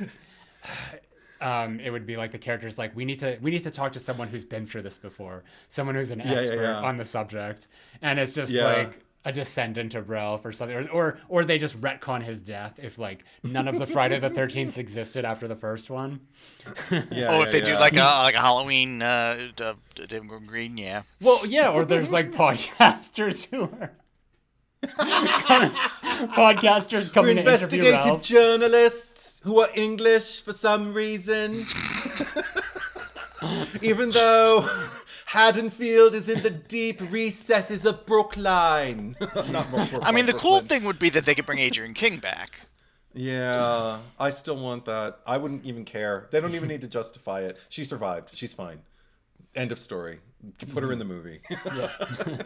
But in In this one, I think the thing that probably resembled a movie the most that they didn't tap, that I never think of when I think of this movie, I don't know if y'all remember when I say, is the whole thing with Sheriff Tucker and the mayor. Oh, Anytime yeah. I think of scenes at the police station or anything like that, I think of Six. I don't think about this movie. But there's one very dramatic nighttime telly kind of feeling serial scene where the mayor is losing it at the sheriff because all these damn kids, these murders are people. And I guess he's up for re-election or something like that. And it goes nowhere. Like the mayor doesn't die. The sheriff is. I guess Yeah. it sort of bleeds into part 6. Like it's Kind of a precursor to. like they were unknowingly planting seeds. Here's your Jason Voorhees. The Yeah. ashtray. Oh my god, I'm spent. Speaking of 6, as far as like the Tommy Jarvis trilogy, Yeah. like one of the reasons I like 6 is because it seems like of the 3 of them, it seems like the only one where the whole movie beginning to end is about Tommy and Jason. You know, I wish something I forgot to mention the last one for 4. I wish they had introduced Tommy Jarvis earlier, Corey Feldman. I wish he had been in the beginning. I wish he had been like, they show him like in the woods, kind of like, he got, snuck out of the house, whatever, on his bike, and he's kind of like, rubbernecking, and he sees the body. I wish he had been the one that had the clippings, and he told Rob, you don't know what you're dealing with, because he's a horror fan, and he lives in the right neighborhood where this shit is happening. There's no way he would not know about this, whereas Rob, wherever he lives, so it would have made more sense if he took him into the room and said no, and he had to show the clippings and stuff like that, because I think it would have. I think they they spent too much time on the on the house with the other kids that were just getting killed off. I think they could. I wish it had been like more of him from the beginning. And the same thing with this one, because they were setting him up to possibly be as a red herring. He kind of is not in the movie consistently. I mean, like I think the acting wise and the performance and the chemistry with the other cast, I think is better in this than in 6. But I mean, just basic concept and the way they kind of like made this, the way the story was, I like 6 for that. Yeah. Or if as they far as the gave trilogy. if Tommy had like not exactly Chris from 3's backstory where he had a run-in with Jason years prior. He pulled me to the ground. He's attacked. Yeah. he had a knife. And he attacked me with it. But Everybody seems to have had an encounter with Jason sometime when they were a kid. Rennie from we'll find. But I think the red herrings. those were in Jason's non-killing days. They all Yeah, got right. away, He was just working appeared up to to people. it. Yeah. Yeah, he was working his way up to it. He was getting up his. One of these days, I'm gonna really just kill him. Yeah. No, the red herrings, that's one thing that's really kind of sloppily put. I can see that they're there, like we mentioned, the guy who's kind of wandering drifter. around in the bush, like who Ethel hires to clean all the chicken shit out of the coop. And he does, as a red herring, he doesn't make any sense. He dies after the first murder. And he same dies thing with he there's dies even after a the way. 2 guys. Yeah, Well, that's what I mean. There's make, too many characters in this. Like it's just, and they're all that have the same archetypes repeated over. Yeah, and they're not handled properly. Like Vic could have been even a red herring. What if Vic came back and wasn't done killing? Like Or they're like, What if he broke out? yeah, exactly. He broke out of prison, And then they can find his body at some point, like they Yeah. do with everybody else's at all the other red herrings. They just find the body. a pile of red herrings. It's interesting. There's like 4 different characters that aren't killed on screen. I think there's there's Proto Indiana Jones. There's the grandfather, Anita, and there's somebody. Oh, and the other paramedic. Yeah. Yeah. Well, I mean, it's like one movie that I was thinking about was like Prom Night, because they have all those like ridiculous red herrings. But I mean, like comparatively, like works better there. If they watched Prom Night, they would have saved time. You will find any excuse. Any excuse. Have you done that one yet as a pod? Prom night? Yeah. Yeah, we did. Yeah, I think we did. Yeah, couple. Haven't done the couple years sequels ago, yet. Yeah. No. No. Mary Lou. Mary Lou. Hello, Mary Lou. Yeah. Hey, you Mary Lou. We did touch upon the remake in it was a Cherry Picker After Dark. All the more reason to go support on Patreon, where we did I think it was it the comparison of the remakes Final to the Girl? originals, Yeah, all the final girls, the I Final think. Girl Yeah, because I remember you comparison had from Scout Taylor Compton and all that. Yeah, it was all final girls before, old and new. Yeah. Yeah. Oh, I'd love them to all. see that again. I don't remember what we said. Oh, we talked smack. Yeah, for we sure. did. But, yeah, Probably. the prom night remake is. I mean, it's not even a remake. It's just a. It may, with the trajectory of those movies, with 2, 3, and 4, prom night 2008 may as well have just been prom night 5 because it's just a brand new story. Nothing. Connecting it. Well, it's kind of like the last Black Christmas one. It's like a name only sequel. Yeah. Well, we'll talk about that. Yeah. It's coming up. But no, what a waste of Brittany Snow though in that prom night remake. My God, knowing what she can do now In with X, the yeah. X, yeah, it's a shame. Anyway, she did all right in that. Yeah. Anyway, is there anything else that we haven't touched upon here? Because I feel like we've covered a lot of it. Yeah. Run the gamut. I feel good. Down. As you're just kind of like spinning around with your stick and With a stick, yep. playing with the leaves. Yeah.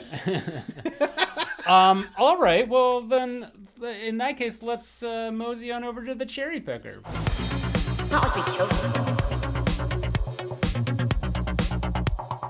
On purpose.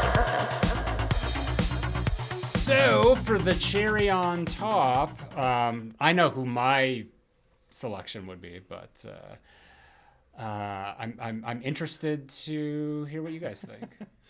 I think there's a definite case to be made for Reggie the Reckless. That's what I was thinking too. Yeah, like your comments about his through line, like the thing most closely resembling a through line in this movie, and the fact that he gets through unscathed. It's too bad they never brought him back. Yeah, and he's not. I don't feel Gerard like he's Ross. part of the discussion often enough. We sleep on our final boys sometimes. Now, I'm all for uplifting women, but every now and then let's toss Reggie the Reckless a bone. So Oh, yeah. that's what I say. What about you, Zach? Well, I was gonna say because when I think of this movie, the character that comes to mind is Ethel. She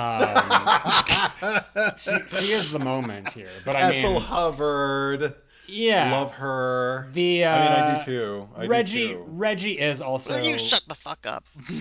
Yeah, I mean, Reggie is also a close second. And since I'm outnumbered here, I guess it's gonna be Reggie the Reckless with his little red tracksuit or his like sweater and sweatpants. You scared? You scared of spiders? You scared spiders of on spiders? strings? You Yeah. scared I of love the spiders on moment strings? where Love him. when he's hiding up in the loft of the barn, and Roy just comes up there like as Jason or blue chevron masked Jason, and Yes. and he's sort of like it's like found ya. And Reggie just kind of stands there and he has this like sheepish like look on his face like hey, and then up? keeps attacking. He's like, oh, guess not. I couldn't appeal to him with my charms, but it was a moment for sure. Alrighty, Reggie, it is. So Cherry Picker. Last week we asked you who deserves to die the most in Seed of Chucky. I nominated Sykes. You nominated Edward. You nominated Redman. Redman. Redman or Redman? Across called both in the movie. Patreon. I know. Yeah. That was a really good pod, by the way. You guys were really great Thank with you. voices and everything. Appreciate it. I had a lot of fun editing that. Yeah. Across Patreon, Instagram, and YouTube, the total was 412 for Sykes versus 174 for Redman. Thanks for showing up, kids. Anyway, let's hear what some of the comments were. Because I'm interested to know myself. Spidey fan says, "Oof. A question of slavery versus sex for favors. That's a tough one. I guess Sykes." Wow. Okay. Thomas Baker. Redmond for sure. Silent Saturn. Voting for Sykes. Redmond was very entertaining, at least. Amethyst Really? Frost. Kill Mr. Man, I don't wish to call him Red, for being awful to Queen Jennifer Tilly, and also because I don't know why he was cast in the first place, as he wasn't an actor and wasn't that big of a name in music either. Was it supposed to be some sort of meta commentary on post-Scream slashers casting LL Cool J, Busta Rhymes, etc.?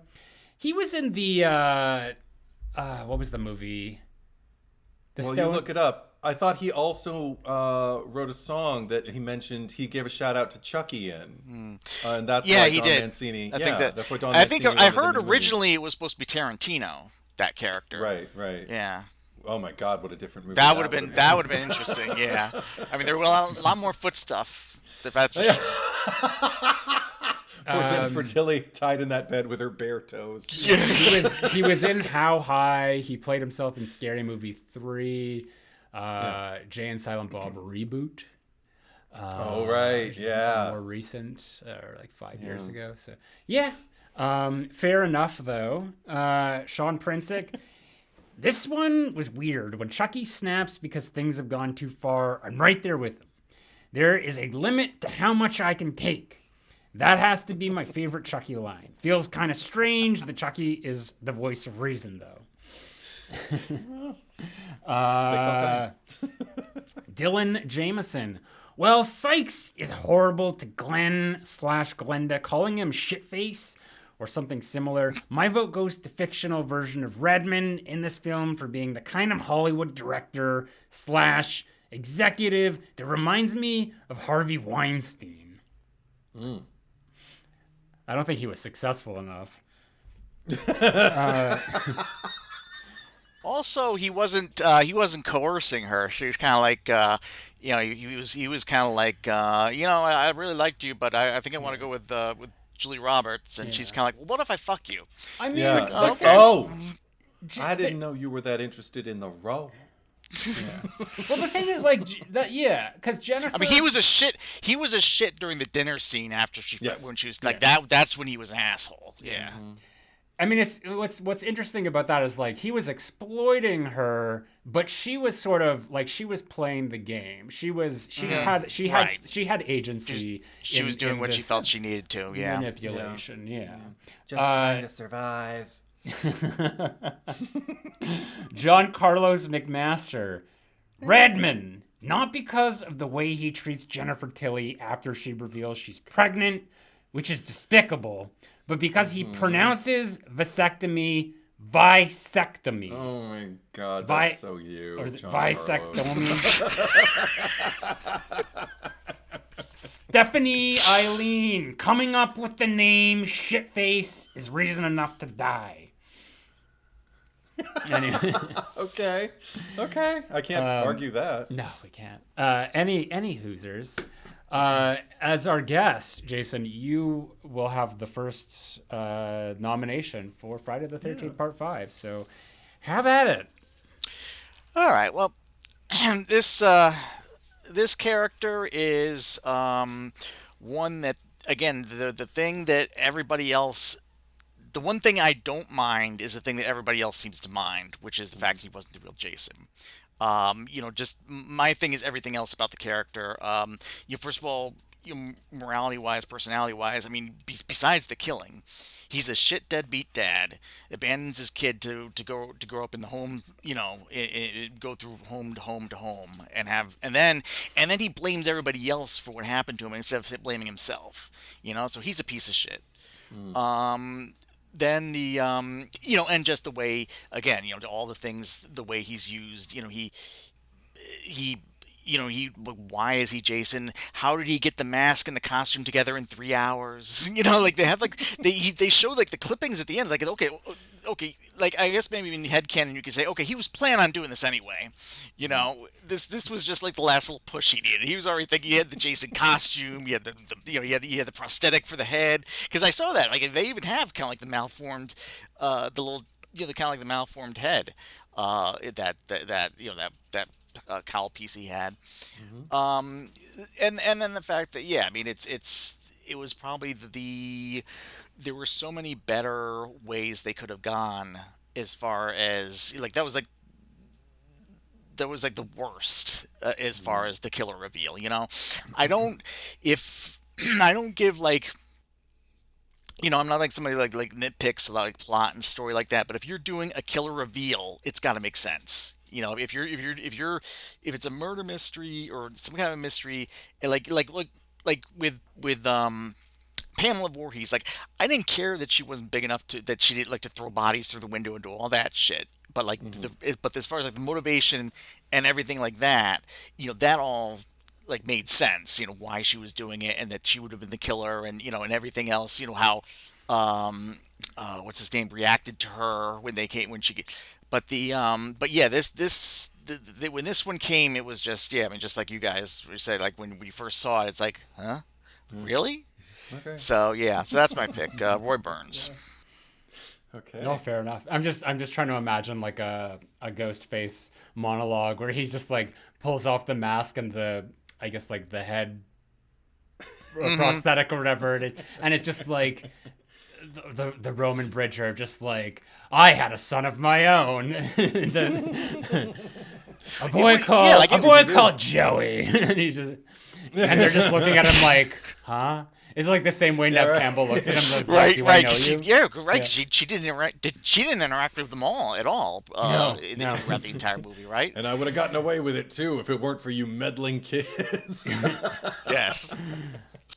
Yeah, I think I mean it would have been interesting if it was some kind of a different motive and you had like you know almost like a Scream thing. You know, could have been the two doctors working together. You know, I mean there's a lot of interesting things they could have done with that. And what I find interesting is after reading that chapter again in Crystal Lake Memories, is that they keep saying that he was doing all this, you know, adding all these extra things in these vignettes because, you know, like, well, you know, he knew he didn't have much to work with. You know, it's like I thought he had a lot to work with. I think this had like a lot of potential. I mean, like I said, I mean, the characters are a lot more interesting than the typical Friday cast. You know, I mean, he just didn't spend enough time within the house. You know, he just kept going to places that were never even seen. And it's the same thing with, like, again, the Roy Burns of it all. The first people he kills are the two people that are just on the road, you know. So and you know, and again, and the same thing, like we point out, Vic is the only one he does not kill. Which, you know, like I said, he could have gotten in there. There was only like two cops in that place, you know. I mean, there's, you know, yeah. You could have figured it out. Okay, well, on that note, I'm torn between two, but I think that the one character I was thinking is just not memorable enough, which I mean might be grounds to nominate, but I'll instead choose the character who, you know, it's like a missed opportunity, and I think that is Vic. And everything that you had described is just like, who is this guy? Like, why did he not get killed? Why did he committed the greatest offense from the get-go and just kind of got taken away in a cop car? Who knows what happened to him? And who was he? Well, this guy is like 30 and he's living in a youth center. We don't know what his deal is. They were serving him food. You know, they put the setting out for him the next day. That's true. So, for the lack of control, for his anger issues, and just like being a 30-year-old in a youth center, and just not dying, I'm gonna give him the dishonorable nomination there. Okay. Then I'll go and complete the third point of the triangle. Just because I'm curious what people are going to do. Because I do think about this character, and I think a lot of people think about this character when they think about this question. So, and also there is one offense that I was like, ugh. And so I'm going to pick poor unsuspecting Joey, just because he's holding a melted chocolate bar. They don't ask for help. This is the sheets, yeah. He reaches down to clean white sheets, gets chocolate all over them, and then gets upset that they're upset with him. And I'm like, I can't deal with this in my life. Oh my God, I would kill him. I'd be like, one of the girls should have killed him. So I'm like, because this is typical. This is not the first time something like this has happened. So he must just be not that it's his fault, but that kind of behavior deserves to be killed. Let's see what people do. I want to see what people do. That's what I want.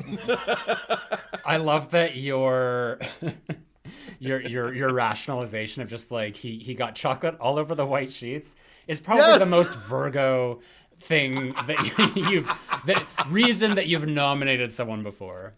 Yeah. I don't know. I think the tree's mom one was kind of petty too. That was very petty. Yeah. That was a safety hazard. Yeah. But that wasn't. Yeah, that wasn't because it was. She like, could wasted. have killed her. There could have been no movie. I stand by it. She could have got a candle in the eye socket. Yeah. Now that's a new one. That could, if they ever remake Happy Birthday to Me, I think that needs to happen. Yeah. Just candles in the eye sockets. Well then, on that note, your options are Roy Burns, Vic, and Joey. So vote your heart, vote your conscience. You can vote on Patreon, whether you are supporting over there or not. Head over; it's an extra vote that you can cast. You can also head over to our Instagram account at the Cherry Picker Pod. And we'll throw the poll up there, and also YouTube. So you can head over there, subscribe to us, and check out the community section. Poll will be there. If you're brand new to the Cherry Picker, you can also listen to us. The RSS feed link is in the descriptions down below. And if you're listening to us, again, go and subscribe. Social media. Where can they find you, Jason? I think mostly I'm on YouTube, Dr. Carnivian's Diabolical Picture Box. I know, very convoluted. Is there a way to rename YouTube channels? If it is, then maybe I should shorten that. You can do truncate that a little. Yeah. And or Instagram on Mini Diabolical Picture Box. So.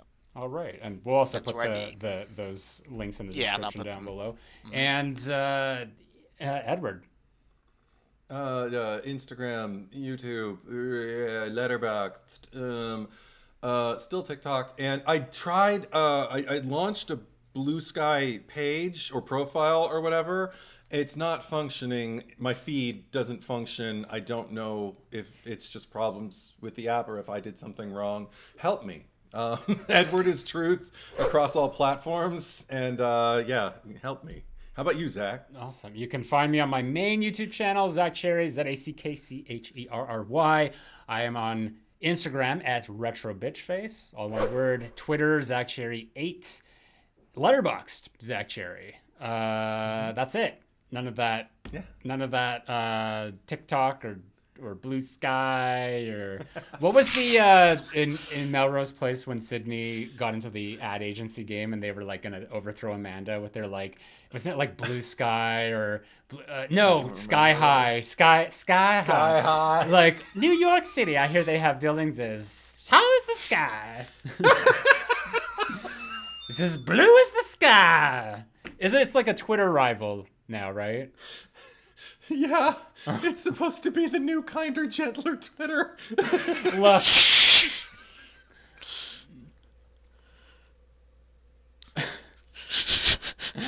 Twitter just you're getting darker, yeah. Twitter just attracts a certain ilk. A certain type, yeah. Yeah, for sure. Yeah, Even but I mean, more I'm so not now. on Twitter anymore. It's just I everywhere. destroyed my Twitter. Why a couple of times Instagram ago. just seems so like everything is just so, peachy keen over there. Yeah, it's all chill, but pictures. I'm It's curious. pictures. Mm-hmm. Yeah, but I'm curious. I'm curious to see what people say on Blue Sky if my feed ever works. So, like I Yeah. said, help me. There you go. Anyway, that's all we got for you for this episode. Join us next week for Edward. What is it? It's that thing where the two movies that were remakes No, that's not go it. against. That's not it? Oh, No. we're not doing that next? I thought we were doing that next. No, that's Christmas, but okay. The one we discussed. The other one. The other one. Okay, wait, it's the one that's part of like the song. That's the Christmas Carol. Yeah, That you say you better. yeah, You yeah. better. I mean, you may as well just sing it at this point. You better watch out. Yeah. Better watch out. Yeah, it's not you. Oh, okay. Better We're watch doing that out. one, yeah. Better watch out. Yeah, I thought we were doing CPAT first. It was miscommunicated to me. You know what? Way to throw me under the bus here as this horrible communicator That's what I'm here for. in front of everyone. All right. Better watch anyway, out as the babysitter one. Yeah. I don't know. I haven't Yeah, seen it okay. yet. I haven't seen it yet. Well, you're gonna. So anyway, stay tuned for that. Thank you for watching. Thank you for listening. Thank you, Jason, for joining us this week. Always fun. We will be right back.